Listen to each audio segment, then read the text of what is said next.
Hai, dengan Nineta lagi di sini. Akhirnya video ini jadi juga. Nah, pasti udah pada denger ya selama semingguan ini tuh banyak banget berita tentang diplomat Indonesia yang masih muda yang marah-marah ke sebuah negara yang ngebelain Papua dengan mempertanyakan soal HAM di sana, apa yang terjadi gitu.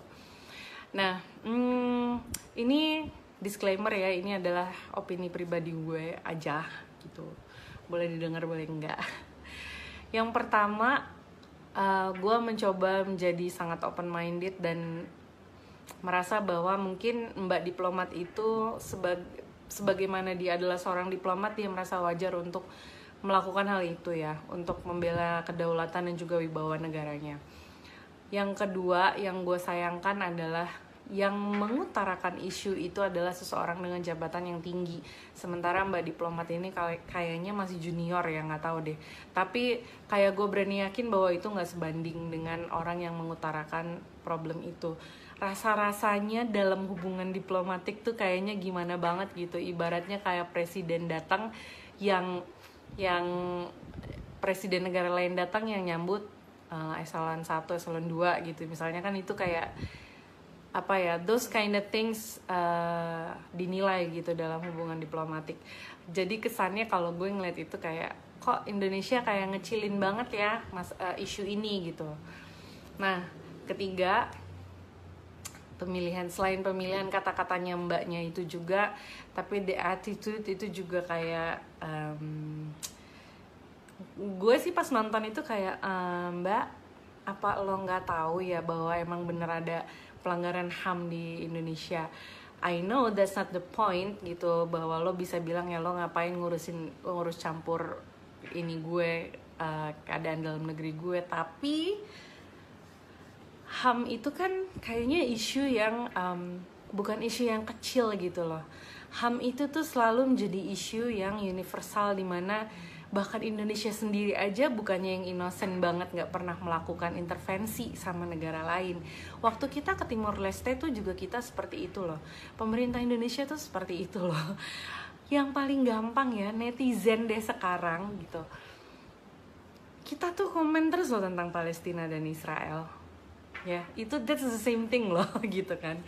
Nah, terus yang poin selanjutnya yang ganjel di gue itu adalah, gue rasa nih kita sebagai orang-orang yang melek soal Papua, yang tertarik, yang ingin memberikan perhatian gitu, kita kayaknya udah mesti stop pakai narasi tentang mbaknya orang Papua, mbaknya tinggal di Papua, mbaknya emang udah berapa lama di Papua, kayak gitu. Karena menurut gue itu terlalu shallow untuk menanggapi hal sebesar ini. Kita harus brought up hal-hal yang lebih faktual gitu loh, untuk ngebela isu yang mau kita angkat. Misalnya selama gue di Papua itu ya, gue memperhatikan Papua itu, salah satu problem yang ada di Papua adalah soal penyebaran informasi, baik itu informasi yang dari Papua atau informasi yang ke Papua. Itu selalu selalu seperti dipilih-pilih. Mungkin kalau teman-teman yang tidak punya link dan tidak punya relasi seperti gua, nggak akan tahu banyak hal tentang Papua yang beneran terjadi di sana. Yang mereka tahu bahwa coba deh perhatiin deh, netizen tuh pasti kalau ngomongin, ya lihat aja sekarang kan Jokowi udah ngebangunin infrastruktur di sana, udah ngebangunin jalan. Presiden yang dulu kan enggak gitu. Selalu seperti itu narasinya. Kenapa? Karena memang yang digodok soal infrastruktur terus, soal jembatannya Pak Jokowi, soal pabrik semen yang dibangun di sana. Maksud gue itu, padahal banyak banget nih kejadian yang ada yang benar-benar terjadi di Papua. Tapi kalau when it comes to kerusuhan atau berantem, selalu yang dinaikin beritanya pun selalu tentang berapa banyak aparat yang menjadi korban, berapa banyak orang Indonesia asli yang menjadi korban, pendatang yang menjadi korban. Tapi when it comes to orang asli Papua, OAP yang menjadi korban, yang terkena akibat itu jarang banget loh. Beritanya cepet banget tenggelam. Misalnya, gue yakin berani taruhan teman-teman gue yang di luar Papua nggak banyak tahu tentang pengungsi masalah Ndungga kemarin masih terkatung-katung di daerahnya. Begitupun tentang pastor yang beberapa hari lalu ditembak, diduga dilakukan oleh TNI atau polisi gitu. Katanya diduganya seperti itu. Belum lagi soal berapa tahun lalu pas Natal anak muda, anak di bawah umur ditembakin, itu juga gue yakin pada nggak tahu. Nah, mari kita membawa isu yang seperti itu, bahwa orang Papua nih merasa seperti dibungkam mulutnya. Orang Papua itu nggak pernah mendapatkan kesempatan benar-benar untuk memberitakan apa yang ada terjadi di negerinya mereka. Jadi kalau mau dipikir-pikir ya wajar gitu loh kalau gue wajar orang Papua itu nyari elai kesana kemari, termasuk ke negara Vanuatu itu, untuk tolong dong sampein biar dunia luar lihat apa yang terjadi sama kita. Karena dari negara Indonesia sendiri mungkin gak pernah mengakomodir itu secara tepat gitu loh. Tidak pernah memberikan panggung, tidak pernah memberikan mic, tidak pernah memberikan lampu sorot yang sesuai, yang benar-benar apa yang mereka ingin bicarakan kepada dunia luar gitu. Jadi ya wajar aja gitu. Sebenarnya sesimpel itu ya. Jadi kalau gue bilang mari deh kita pakai isu-isu yang seperti ini lagi gitu untuk diangkat. Pada saat dia orang marah-marah sama kita, ayo kita lemparin aja pakai fakta. Ini sesuatu yang common sense. Lu bungkam mulut gue untuk ngomong ke sana, ya pasti gue akan ngadep ke kanan, gue cari orang di kanan siapa yang bisa nyampein gitu loh. Se-helpless itu kalau menurut gue. Terus selanjutnya nih ya, yang membuat gue enak banget hari ini adalah gue baca soal komentar-komentar netizen itu di Instagramnya negara Vanuatu. Oh my god,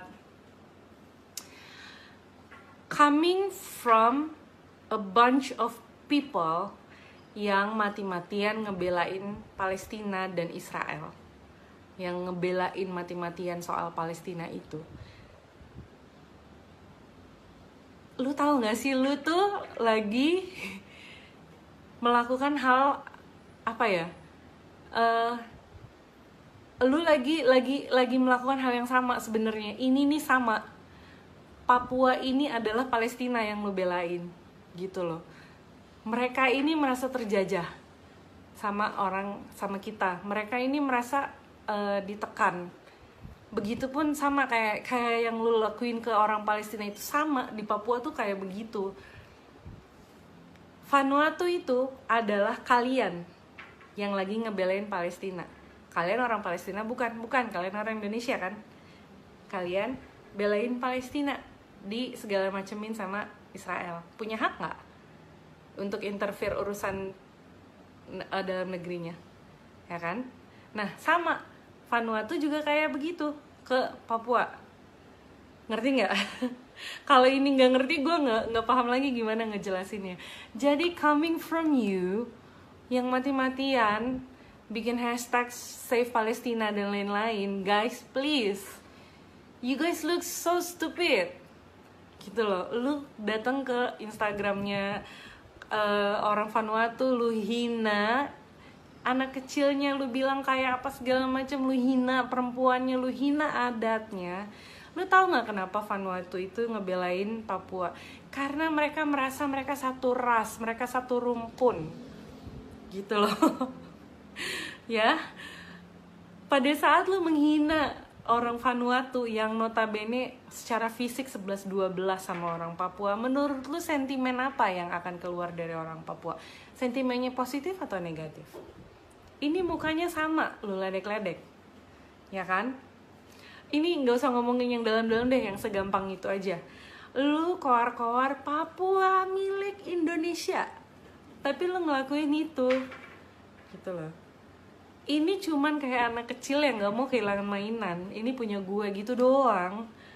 Lu nggak pernah nggak sih dengerin bener-bener orang Papua tuh maunya apaan gitu loh? Apa sih yang ada, apa sih yang mereka bener-bener rasain gitu.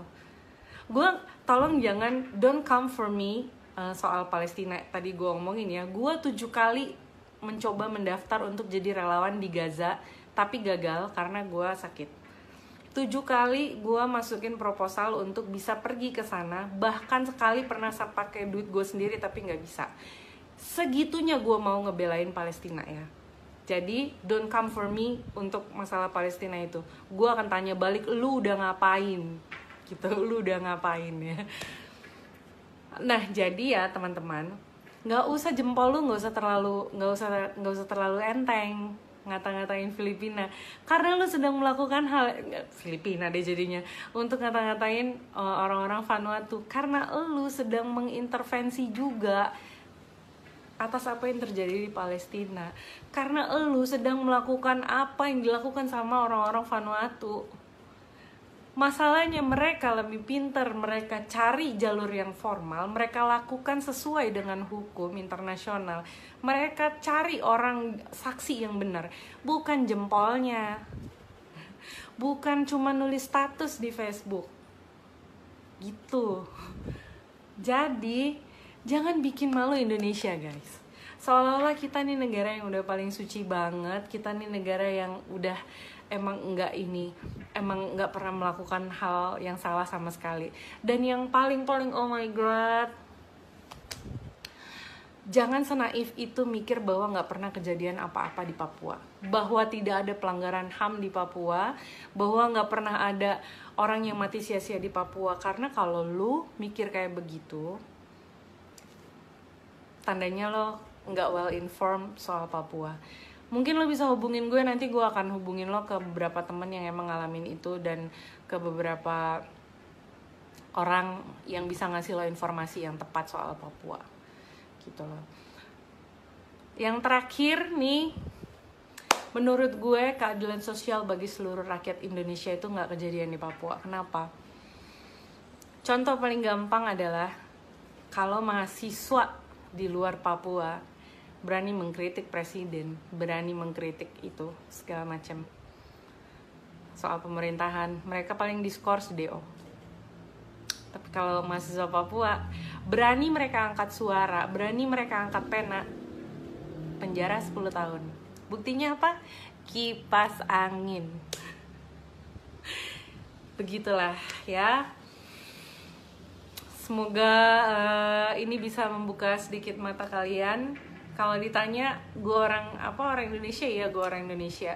Gue cinta negara gue cinta negara gue cinta Indonesia.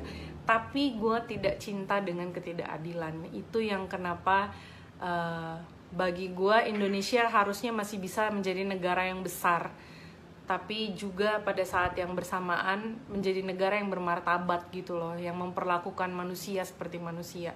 Udah sih segitu doang. Kalau netizen bego-bego yang menghina itu, gue nggak tahu deh, itu nggak ada obat kayaknya. Oke, kita doakan saja semoga dia cepat diberikan hikmat lah. Gue mau bilang cepat diangkat ke surga, keenakan, ya kan? Ya udah gitu aja dari gue. Semoga kalian semua baik-baik di luar sana. Jangan lupa pakai masker, cuci tangan. Kalau bisa nggak keluar, nggak usah keluar. See you guys, God bless.